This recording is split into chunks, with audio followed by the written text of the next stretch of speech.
We're hitting week 3 of the series, God questions. So what we're doing is we're unpacking different questions Jesus asked throughout the Gospels. And this one, I don't know, this one's gonna be interesting. So this is a story that you probably all know. What we're gonna do, well, not all of you, but if you're familiar with Jesus, you're gonna know this story.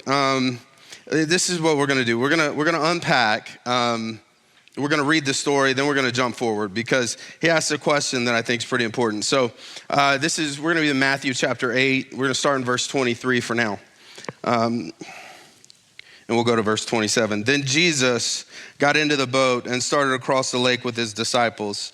Suddenly a fierce storm struck the lake with the waves breaking into the boat. Jesus was sleeping. The disciples went and woke him up, shouting, "Lord, save us. We're going to drown." Jesus responded, "Why are you afraid? You have so little faith." Then he got up and rebuked the wind and the waves, and suddenly there was a great calm. The disciples were amazed. "Who is this man?" they asked. "Even the winds and the waves obey him." So this is one of those stories that gets told about Jesus a lot. And it's a cool story because it shows that he has power over nature, right? And we like that stuff. It feels good to believe in a God that can do things, you know? But so they're all tired. You can assume they're all tired because Jesus is sleeping. Jesus is fully God and fully man. If the God-man needs to take a nap, everybody needs to take a nap, right? And they're going across the lake and the waves and the winds and everything, it gets scary. Have you ever been on the water when the waves are high? So I have a redneck uncle. I don't know anybody. I have a redneck uncle. So I've been on the water when the waves were high. So when I was a little kid, we went and visited my aunt and uncle down at the beach, and he had like a 15-foot boat, and he'd go out fishing past the breakers on his 15-foot boat. I told you I have a redneck uncle, and so we decided to go out one day, and we were fishing with him, and then the wind started picking up, and he's like, "Oh, we need to go back in." And I was like, "Why?" "I want to keep fishing, because you're like 8 years old and you don't understand. So it's like, we got to keep fishing." He's like, "No, we got to go back in." Dude, we're on the other side of the breakers. We come up to them, and I'm not kidding. That boat jumped. I can remember sitting in the front of the boat and feeling myself float, and then come back down and make contact with the boat because we were idiots and we should not have been in the ocean in a lake boat. And my mom was scared. And anytime your mom gets scared, you go, "Wait a minute, this is serious." And so I don't blame the disciples for being afraid, Like the wind picks up, the waves are crazy. On top of all of that, they're in a wooden boat that they probably built. Now, if you built a boat, how confident would you be in a storm, right? And they're freaking out, and Jesus is asleep. They're scared, and Jesus is asleep, and they're like, "We're gonna die." I feel like this is a normal reaction to the situation. And they wake Jesus up, and they say, and Jesus goes, "Why are you scared? You have so little faith." Like, that feels unfair, doesn't it? It's like, dude, we're gonna die, and you're gonna say, "I have little faith," because this is a scary, I should be afraid. This is a scary situation. So like, why does he call him out like that? You know what I mean? Like from our vantage point, that's a reasonable feeling. That's a reasonable reaction. But instead of being like, "Hey guys, I got it, it'll be fine," he straight up, before he fixes the wind and the waves, says, "Why are you scared? You have so little faith." So there's got to be some reason. We can jump back into the chapter. This whole chapter is wild. We're just going to jump back a few verses. So we're going to go back to verse 14 and then come all the way forward. Verse 14, when Jesus arrived at Peter's house, Peter's mother-in-law was sick in bed with a high fever. But when Jesus touched her hand, the fever left her, and she got up and prepared a meal for him. That evening, many demon-possessed people were brought to Jesus. He cast out the evil spirits with a simple command, and he healed all the sick. This fulfilled the word of the Lord through the prophet Isaiah, who said, he took our sicknesses and he removed our diseases. When Jesus saw the crowd around him, he instructed his disciples to cross to the other side of the lake. Then one of the teachers of the religious law said to him, "Teacher, I will follow you wherever you go." And Jesus replied, "Foxes have dens to live in, the birds have nests, but the Son of Man has no place to even lay his head." Another of his disciples said, "Lord, first let me return home to bury my father." But Jesus told him, "Follow me now, let the spiritually dead bury their own dead." So, prior to them getting onto the water, they've seen and heard a few lessons. So let's unpack them one by one. Let's start at the top and work our way down. So the first thing, he shows up at Peter's house. All right, so Peter's mother-in-law obviously lives with him because Peter's mother-in-law is at the house, right? And so she's sick. And Jesus comes in and he shows up. He doesn't even say anything. When Jesus arrived at Peter's house, Peter's mother-in-law was sick in bed with a high fever. Jesus touched her hand, the fever left her, and she got up and made dinner. So, this is what happens just prior to them getting on the boat. Jesus comes over for dinner. He sees Peter's mother-in-law laying in bed sick. He walks up to her. Like, you've seen this before. Like every chick flick has the hospital scene. In movies, ladies like one person dies slowly. In movies, men like lots of people die quickly. That's kind of the difference. So, but you've seen this scene because somebody's laying in the bed and the person walks up to them to comfort them and they grab the hand. They grab the hand. Jesus grabs the hand. And she goes, "I feel better." And then goes and prepares dinner for him. So not only in this moment do they witness this happen, he doesn't even have to say anything. He doesn't do any, his touch healed her. Just before this moment, Jesus displays that he is so powerful, and he's so powerful that his touch healed this lady. He heals the broken. That's the first thing that we learn is he heals the broken.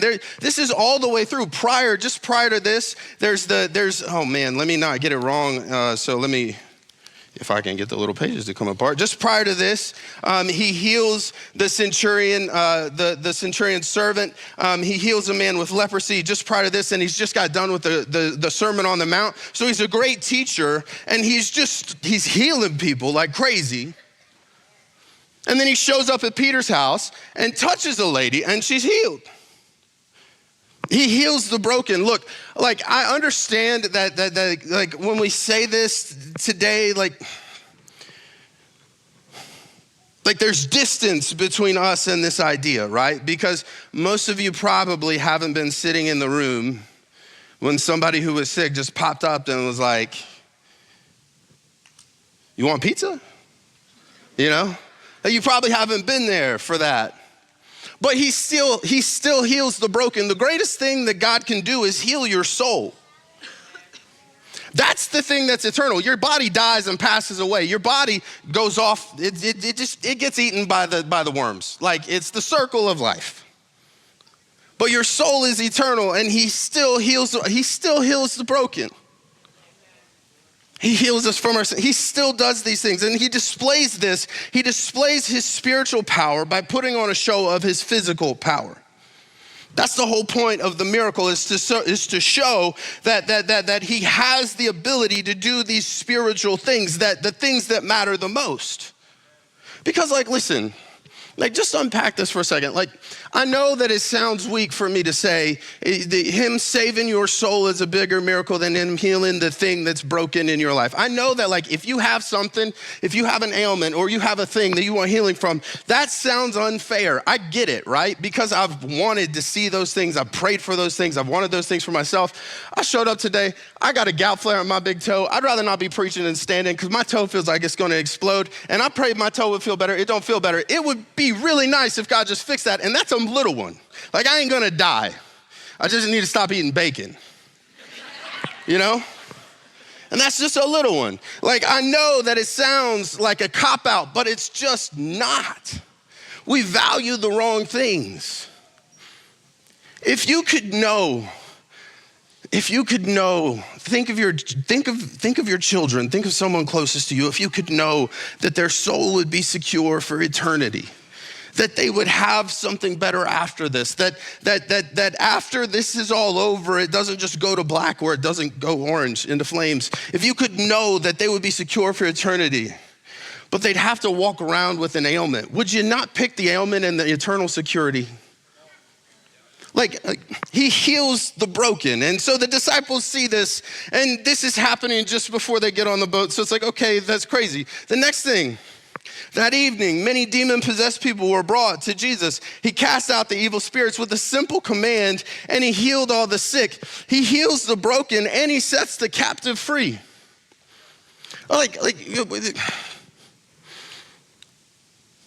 It would be like Jesus walked through an encampment of homeless folks who are all addicted to opioids. And he said, be free. And they stood up and never wanted another one again. The power that's on display. Not just over their physical reality, but over their spiritual reality. So he does the physical thing to prove the strength in the spiritual. And then he moves in the spiritual and in the physical because he heals and he casts out demons and he does all this stuff. He heals the broken and he sets the captive free. And he does all of this right in front of their faces. And then they see the upside of the ministry. They see the upside of following Jesus.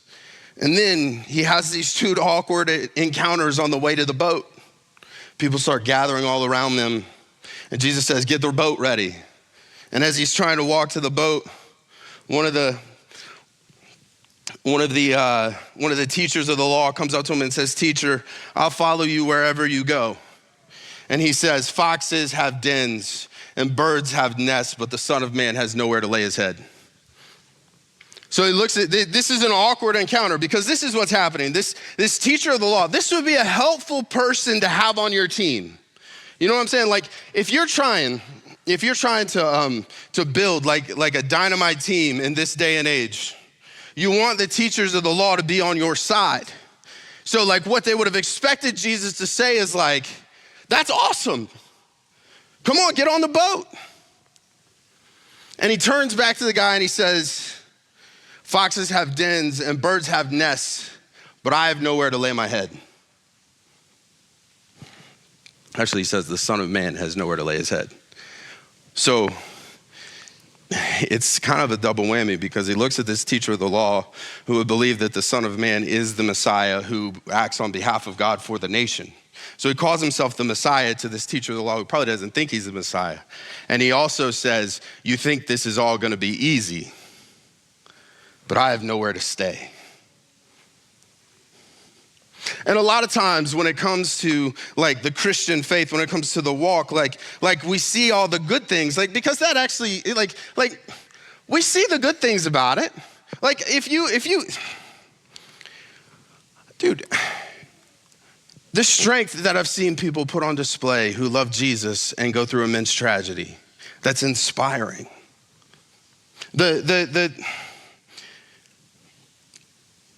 The perseverance that I've seen people walk through personal struggle and still believe in him and have faithfulness, that's like deep. Like you see the good things. You see the good things. My grandma, Mama Debbie, she had breast cancer when I was little, and then it went away, and then she had breast cancer again, and then it was one of those deals where they didn't know that it had come back, and then she was holding a little baby at a Christmas party, and her arm broke from the weight of the baby. At that point, it's like, this is over. This is hopeless, right? And so literally, there were 3 or 4 months there where like we knew she was going to die. Like we just knew that was gonna be the case. And we watched that all, and listen, I'm 12 years old, right? So like, I'm 12 years old, I got baby faith in Jesus, and I'm like, God can do anything, so I'm praying for miracle after miracle after miracle, right? And as a young man, what that would be is like a fight that I would have to figure out. Like I'd have to unpack. Why didn't God save my grandma? Because like she's pretty awesome. She's somebody who should be around. Like I'm just saying, if you have to pick Mama or Debbie, or I don't know, point at somebody walking down the street, I think you should pick Mama or Debbie. It seems like a good trade to me, right? And as a young man, that was the struggle. But then as I've gotten older and I remember those times, this is what I remember. I remember her still serving people and loving people and cooking for people all the way up until she was stuck in a bed. I remember her making jarring pickles just so we'd still have them when she was gone. I remember her doing all these types of things to take care of people. Like that level of fortitude doesn't come from nowhere. I remember the strength she took with her. I remember the strength my grandpa had coming out of it. I remember all of those things. I remember my mom, the combination of sadness because she lost her mom and joy because she knew her mom was no longer in pain. Like we think the good things are all that matter, but at the end of the day, actually, sometimes it's hard. And that's what Jesus is saying. Like look, he heals the broken. He sets the captive free, but it costs something. I have nowhere to lay my head. Sometimes this is hard. Sometimes this is it. Well, faith in Jesus costs you everything. It costs you everything. Like that's the thing about it is like we think like, well, I mean, it gets preached this way too much. It's like, hey, believe in Jesus. All you have to do is say this prayer this way and you'll be saved. And like, maybe that's true because Paul says you confess with your mouth and believe in your heart that Jesus Christ is Lord and you will be saved. So maybe that's true. But if you want to walk in the fullness of Christ, it costs you everything. Now he gives you everything in return, but you have to be willing to give up everything, the control you wanted, the ideas you had for the future, the plans you've made. You have to give it all up. It costs you everything. You can't walk in his grace if you don't accept his love and his guidance. You can't experience that in the fullness that he promises if you don't actually follow him.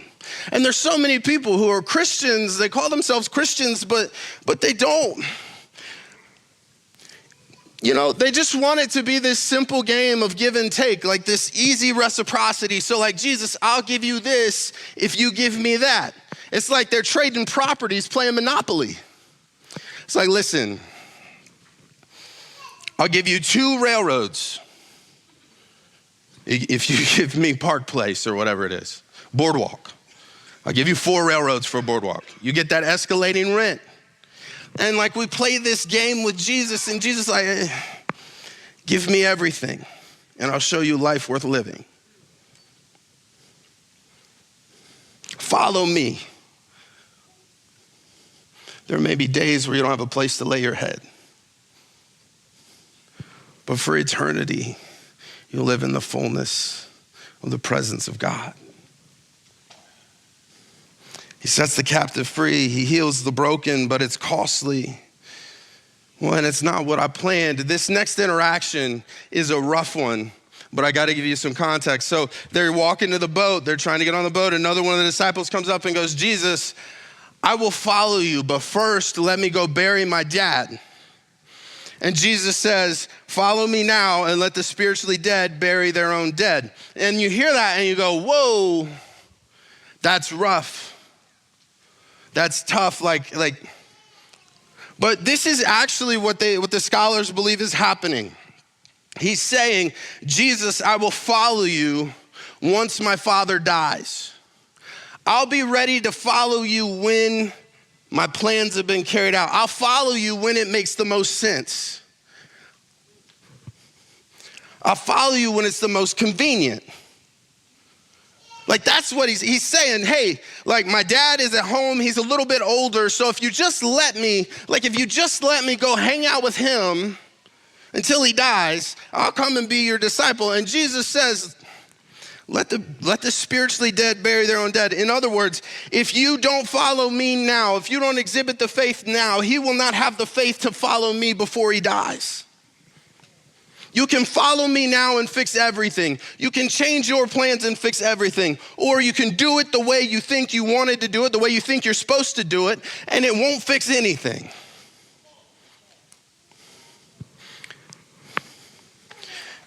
He heals the broken, he sets the captive free, but it's costly, and it's not what I had planned.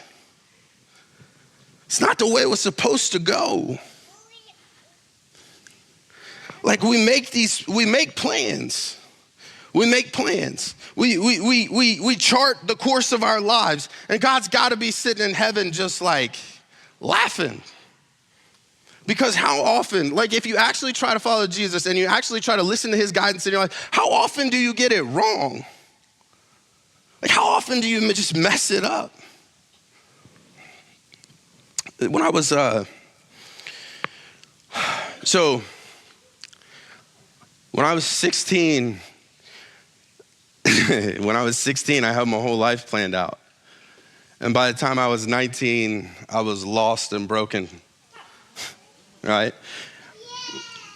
When I was 16, I had decided I'm going to go be a youth pastor, and this is how this is going to go. I'm going to go away to college. I'm going to get my degree in 3 years. I did 5, and I'm 20 credits short. I'm going to get my degree in 3 years.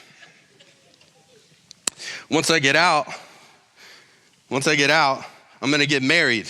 She's going to be smoking hot. I did that, but it didn't happen after I graduated.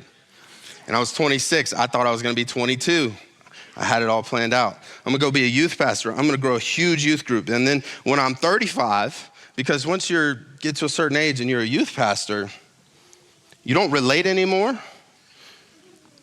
And like, it's kind of weird.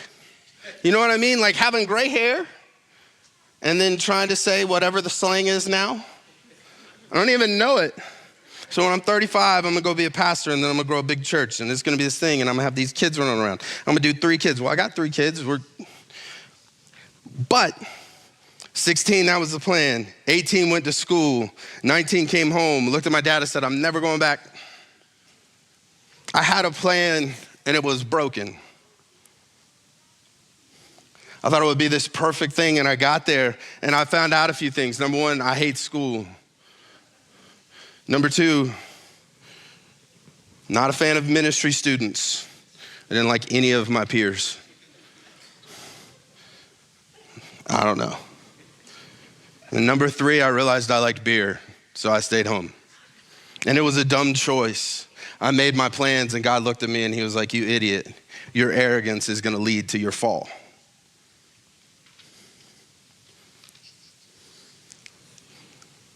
But then he picked me up a couple years later. And then I got pizza one day with my dad, and he said, you're gonna be a youth pastor now. And I was like, I don't know how to preach or do anything. Yeah, it'll be fine. And then the youth group grew, and then I did some other things. And I got married, started having kids. I'm 35 and I'm standing here now. I made my plans, and you know, my plans had a hint of the truth in them because I made my plans alongside God. But they involved some pretty big falls as a result of pride because I made my plans alongside God and I didn't follow his plan. When I put what I had planned ahead of what God has planned for me, I screw things up. I break things. I hurt people. The plan that he's laid out that's supposed to be this beautiful thing, well, he can make it beautiful because he can bring beauty from ashes. But I burn it down first. That's the way it works. And that's what he's trying to say to this guy. Like, look, you think you got it planned out. You think you got it figured out. But actually, the only way for you to do what you intend to do is to follow me now. So they get the good and they get the bad, and then they get on, or they get the good and they get the hard. It's not the bad. They get the good and they get the hard, and then they get on the boat. And then the wind and the waves happen. Now, they've literally been walking with this man who has power over nature. He's shown his power over nature. He's shown his power over the spiritual realm. They've watched this. Within the last 24 hours, they were witnesses of it. And the waves start crashing and they get scared and they go, we're gonna die. Jesus, wake up. And Jesus goes, why are you afraid? You have so little faith. You see, the thing about it is, the more faith you have in God, the less space there is in your heart for fear.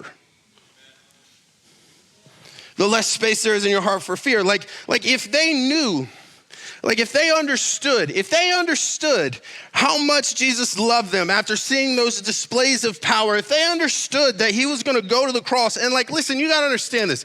You go to church and you hear it and it's like, he died on the cross for your sins. And we think of that and we're like, oh, that's really nice. And on some level, maybe it's allegorical for you, or maybe it's like a thing. And it's like, no, this really happened. It was a historical event. And it wasn't just that he hung there and was tortured. It's that he took on the weight of sin and death. There's a thing when it comes to this prophecy from Isaiah and the demons, casting out the demons. This is the commentary that I read this week. It says, this healing work of our Savior cost Jesus something.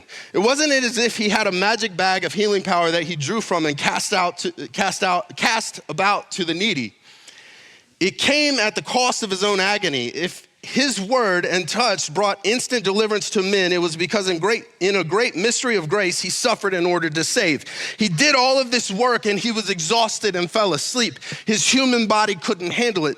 This points to the agony that he had to take on the cross. It wasn't just that he was tortured, but also he took on the weight of sin and shame and death. What we believe is that he died, and while he was dead, he has ascended into hell and whooped the devil's butt, and then came back. And what we experience now is just the aftershock of evil. It's the aftershock of sin. What we live through now is not the worst of it because he already won.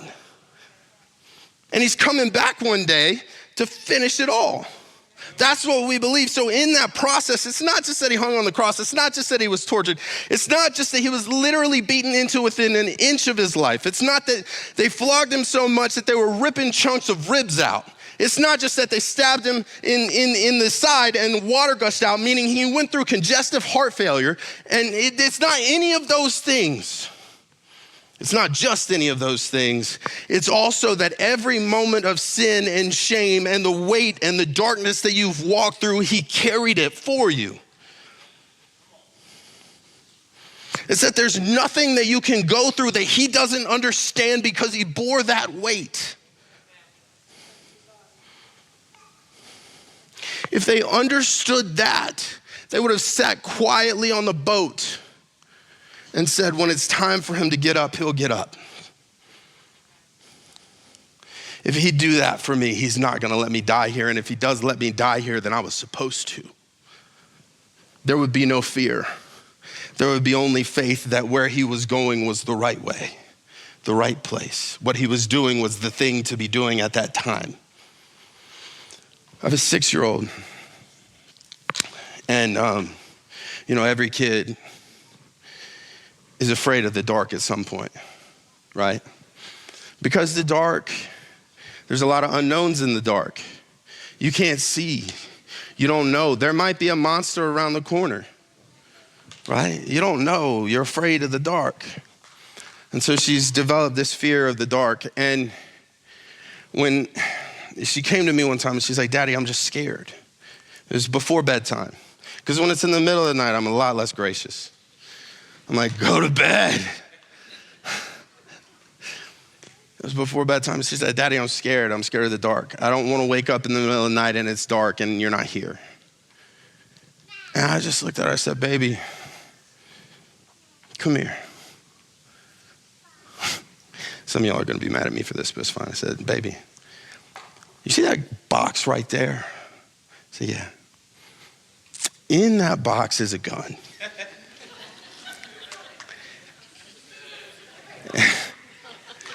And there's a flashlight on that gun. And if anybody comes into this house, I promise you, you will not be hurt. I promise you, you'll be okay. Okay, Daddy. I'm not going to say all the questions she asked.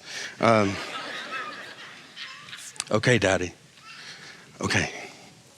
Here's the thing. Forget the tool for a minute. If she knew how much I loved her, she would never be afraid of the dark again, because I don't need a gun. I will kick and scream and claw. I will bite like a child. I will do whatever it takes to make sure my baby sees the light the next day. She would never be afraid of the dark. If she knew, like, every fiber of my being would invade the dark and make it okay, she'd have enough faith to make it through the night. But she doesn't know. If you knew how much God loved you, if you knew that he already gave every fiber of his being for your freedom, it doesn't matter what you walk into. I know some of you deal with scary things, but there would be no space in your heart for fear.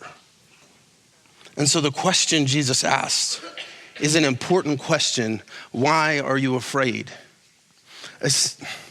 If you live in fear, that question will condemn you, because that question will point to a sinfulness that says, I claim the name of Jesus, but I don't believe in it.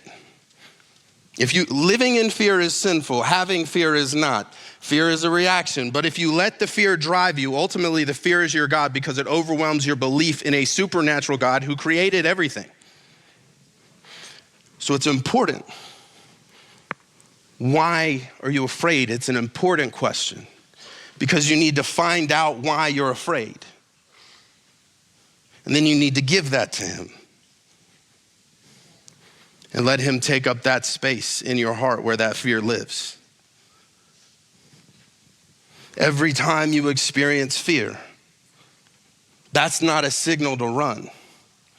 That's a signal to bow. Because there's a space in your heart that doesn't believe that a supernatural God is on your side. And he's working everything together for the good of those who love him and are called according to his purpose. 1 John chapter 4 says this. It says, it's 4:18. Such love has no fear. So hold on, let's go back. Let's go back to 17. And as we live in God, our love grows more perfect. So we will not be afraid on the day of judgment, but we can face him with confidence because we live like Jesus here in this world. Such love has no fear, because perfect love expels fear. If we are afraid, it is for fear of punishment, and this shows that we have not fully experienced his love. If we have fear, that is a space where faith is not invaded and where God's love is not taken place. It's not taken the space. It's just part of your life that God has no ownership. It's costly. It's not what you planned. But if you give it to him, well, you don't have to be afraid of anything. Because you know that if it goes well or it goes poorly, it's what he planned and it's what he's going to do. And he's working everything together for the good of those who love him and those who are called according to his purpose. So why are you afraid? Let's pray. God, we thank you that you're good, and we thank you that you love us. God, I thank you that you love us so much more than we could ever understand. Thank you that you are the God who created the whole universe. You created everything. You have the power to make something out of nothing. That's the greatest power there is, and yet you still love us, and you love us in a way that allows us to walk through this world in faith. And so, God, thank you for loving us that much. Thank you for caring about us when there's no reason to, other than you love us. Let us walk in faith. Let us not be afraid. Like, if you're on our side, there's nothing that can take us out. There's nothing that it can take us down. Bad things will happen, but they won't overtake us. We won't be defeated. We won't be defeated because the God of the universe, the God who created everything, the God who can do anything, he's on our team. So God, when we find fear, when we find that we're fearful, let us point it out. Let us figure out what it is and let us give it to you. We love you and we thank you. Amen.